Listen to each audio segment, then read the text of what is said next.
инсон дар оғози пайроҳаи хеш ҳеҷ гоҳ тасаввур намекунад, ки ин пайроҳа ӯро то куҷоҳо мебарад. ва ҳар яки мо ҳини кӯдакӣ вақте дар хонаи бобоӣ ба сар мебарем, гумон мекунем, ки тамоми умрамон миёни он чаҳор девор сипарӣ мешавад. вале пайроҳаи рӯзгор ҳар яки моро аз деҳа ба шаҳр, аз шаҳр берун аз мамлакат ва ба дигар ҷойҳо мебарад. бинандаи азиз салом, имрӯз аз пайроҳаи тайкардаи як омӯзгоре мегӯем, ки аз деҳа ба шаҳр омадаву инҷо ба муваффақиятҳои тоза ба тоза рӯбарӯ шудааст. дар зиндагӣ ҳеҷ як дастоварде ба осонӣ ба даст намеояд. дар дилхоҳ соҳа бояд ҷонканиҳо намуд то муваффақ бошем. қаҳрамони имрӯзаи барномаи мо профессор Абдусамад Муллоев аст. ӯ зодаи деҳаи Дарг аст. деҳаи мазкур яке аз дуртарин деҳоти Тоҷикистон ба ҳисоб меравад. овони кӯдакии Абдусамад дар ҳамин деҳа сипарӣ мешавад. ман зодаи кӯҳистони дурдаст ҳастам. кӯҳистоне ки мардумаш ҳамеша заҳматталаб, деҳқон ва ба покизагиву ростӣ умр ба сар мебурданд. агар ба таърихи гузаштаи диёрамон назар кунам, хеле ба давраҳои дури таърихӣ меравад ва ин сарчашмаҳои таърихие ки имрӯз боқӣ монданд, махсусан аз кӯҳи Мух ки дарёфт шуданд, аз зодгоҳи мо, аз кор, аз касбу кори мардум, аз шуғли хонаводагии мардум дарак медиҳад. ин деҳоти мо яке аз деҳаҳои дурдаст, ки хеле мушкил ва зиндагӣ бисёр сангин аст. аз ҳамин гуна деҳоти Тоҷикистон аст ва барои ҳамин мардумаш аслан деҳқонанд. онҳо ба кишту кору деҳқонӣ машғул ҳастанд ва албатта дар замони муосир ба илму фарҳанг низ бештар рағбат пайдо карданд. ӯ дар оилаи деҳқон ба дунё омадааст. падараш аслан ба кишту кор машғул буд ва дар баробари Абдусамад наздик ба 10 фарзанди дигар дошт. Абдусамад нахустин донишро дар мактаби деҳаашон гирифтааст. хеле ифтихор ва шарафманд ҳастам, ки ин мактаб моро бо шоҳроҳи бисёр нек ва хуҷастаи ҳаёт раҳнамоӣ сохт ва мактаби ҳақиқатан парваришу омӯзишу мактаби одамияту мактаби ҳамагуна буд. устодонамон хеле инсонҳои сахтгир ва меҳрубон ва дар баробари ин омӯзанда буданд, парваришгарони хуб буданд ва сахтгиру меҳрубон буданд. ӯ дар мактаб фанҳои забон, адабиёт ва таърихро дӯст медошт. аз ҳамон ҳангом устодон ба ӯ таваҷҷӯҳ мекарданд. ӯ мегӯяд, ки агар дар нигоҳи аввал зиндагии муаллимон, ки он ҳангом шоиста буд, ҳаваси муаллимиро дар дилаш ҷой карда бошад, баъдан янгаашон будааст, ки нахустин муаллимаи диёрашон ба ҳисоб мерафт. дар он солҳои 70 муаллим дар ҷомеаи ҳамон деҳот мӯътабартарин шахс буд ва имрӯз низ ин мақомро шоистаро нигоҳ дошта омада истодааст. вале он замонҳо дар деҳот шахсони аввалине ки мардум ҳурмат мекарданд, болои ҳама корҳо ҷоиз медонистанд, гули сари сабад буд. ин муаллим буд. муаллим буд, ки мардум эҳтиромаш мекарданд. муаллим буд, ки озодаву тоза ва покиза кору зиндагӣ мекард. аз ҳамин сабаб ман мехостам, ки муаллим шавам ва ба кӯдакон сару кор дошта бошам ва омӯзанда бошам. ҳамин чиз албатта чанде аз омӯзгороне ки моро дарс доданд, зиндагии онҳо сабақ омӯз буд. ман аз онҳо ибрат омӯхта мехостам, ки гунаи онҳо бошам. чунки миёни мардум эътибори бисёр баланд доштанд онҳо و خودشان نیز شایسته دوران بودند و میخواستم که من نیز معلم باشم، من نیز پیروی همان پیرو گردم. مثلا در بین معلمان ما مقسوم اودینایف یکی از انسان‌های بسیار جامعه شناسی همان زمان در دیار ما بودند.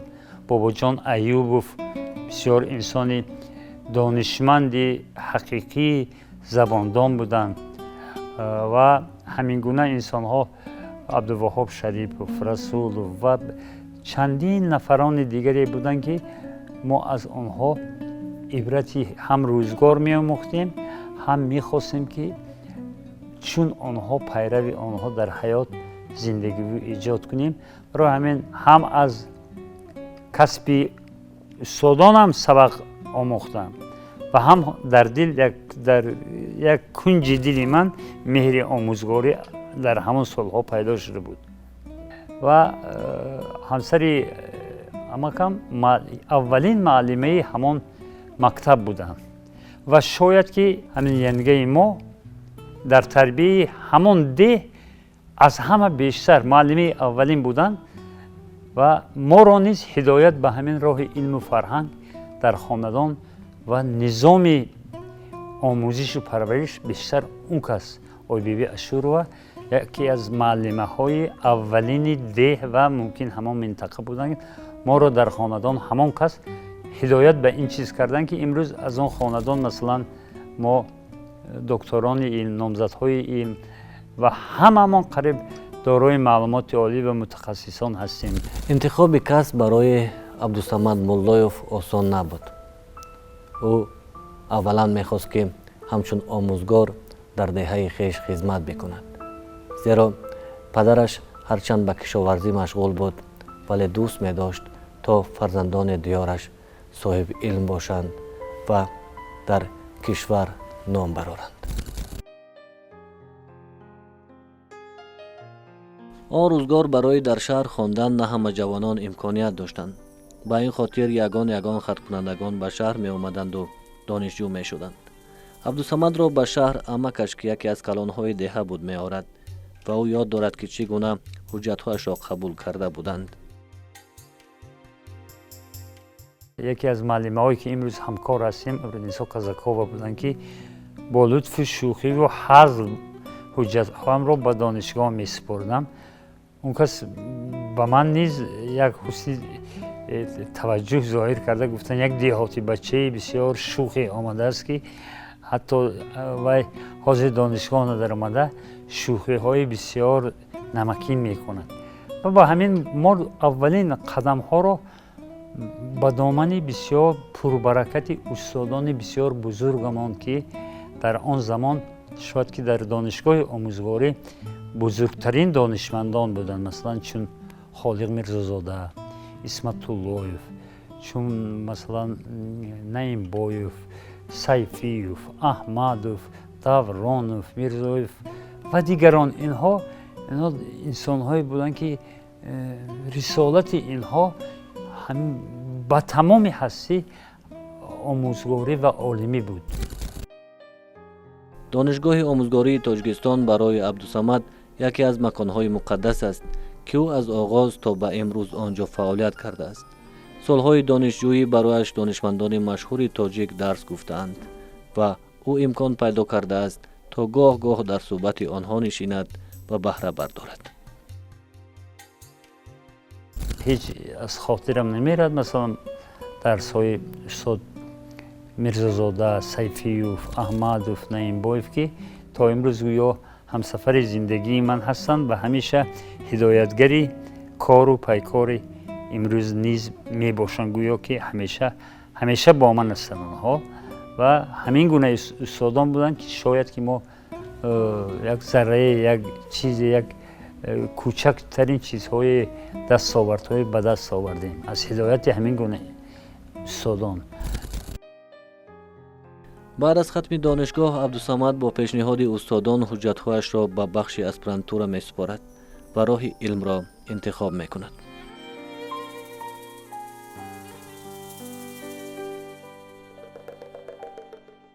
اون زمانها به اسپرانتورا داخل شدن و جای گرفتن آسان نبود و همگی برای کافدرا یک یا دو جای جدا میشد.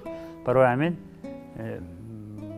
با قرار کمیسیون امتحان دولتی اگر رخصت به اسپرانتوره میگرفتید با کار نمی یک باره با مقصدناک به اسپرانتوره میرفتید. همین گونه به من نصیب شد که با قرار کمیسیون امتحان دولتی مرا توصیه دادم به اسپرانتوره از بین 75 کس سری خط کنندگان و من آن زمان ها که بسیار عائله‌مان سرنفوذ بود، ما 10 نفر دادر و برادر و خواهران بودیم، یک پدر کار میکردن دهقان و مشکلات اجتماعی بود.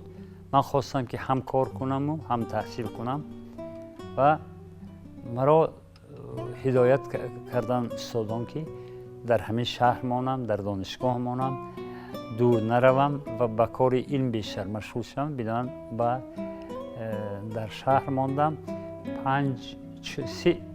از ماه اوگوست تا دکبر همان 83 سال در مکتب کارگر جوانان شهر به صفت معلم کار کردم.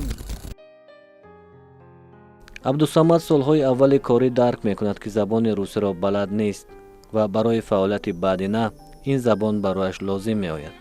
با این خاطر با خواهش خود به خدمت حربی می رود و بعد از ادای خدمت فعالیتش را در دانشگاه ادامه می دهد. در دوران استقلالیت بیشتر سفر کردیم. آهسته آهسته تاجیکستان را دولت‌های دیگر همچون یک دولت صاحب استقلال و کامل حقوق و آزاد و رو به ترقی نهاده و شناختن گرفتم. مخصوصا سفرهایی که من در دانشگاه وین، در گرمانیا، در بلغاریا، در چخیا، در گالندیا اینها باید به مسئله های گوناگون معارف داشتم. وقتی که حرف از معارف تاجیکستان میزدیم و حرف از دستاوردهای امروزی فرهنگی و سیاسی تاجیکستان میزدیم، مردم در حیرت میماند که تاجیکستان برای یک دولت در دنیا ارزی هستی نموده به این گونه مثلا پیشروی ها و رشد میسر شده است. تاجیکستان را فرزندانش معرفی میکنند، تاجیکستان را علم و فرهنگش معرفی میکند و امروز شکرانه از آن میکنیم که تاجیکستان را کلی سایر مملکت های دنیا، بیش از 200 دولت دنیا به خوبی میشناسند و ما همچون یک عضو کامل حقوق جامعه بشری چون دولت های پیشرفته دنیا آواز داریم، در آنجا حرف داریم، گفتنی ها داریم. و این بارگاه علم و معرفت که اولین بارگاه علمی تاجیکستان به حساب می رود، یک زمره عالمان، محققان و پدیدگان مشهور تاجیکستان را به عرصه علم و معرفت برآورده است و این دانشگاه است که آموزگاران ورزیده را تربیت می نماید. خب این دانشگاه در زمان صاحب استقلالی کشور در سمت علم و معارف کشور سهم بی اندازه کلان دارد، زیرا که اولین پدیدگان های تاجیک، اولین محققان عالمان تاجیک محض از این درگاه علم و معرفت تعلیم و تدریس گرفتند. البته استاد عبدالصمد ملایف برادر بزرگم هستند و در عائله ما که همه ساحه آموزگاری را کسب کردیم، مکتب معارف پرورانه، مکتب انسان دوستانه، انسان گرایانه، آموزش علم، معرفت، همه از تجربه اکای بزرگ هستند. آخر طی 5-6 سال آخر که ما همکاری داریم با استاد، پیش از این در دانشکده زبان‌ها نیز با اون کس همکاری داشتم. اون کس اونجا در حیث پروrektor تعلیم فعالیت میکردن. همه مسئله در همه جبهه‌ها، هم فعالیت علمی و هم فعالیت آموزگاری ما و فعالیت شخصی اویلوی ما نیز اون کس خبردار میشدند و مصلحت‌ها میدادند.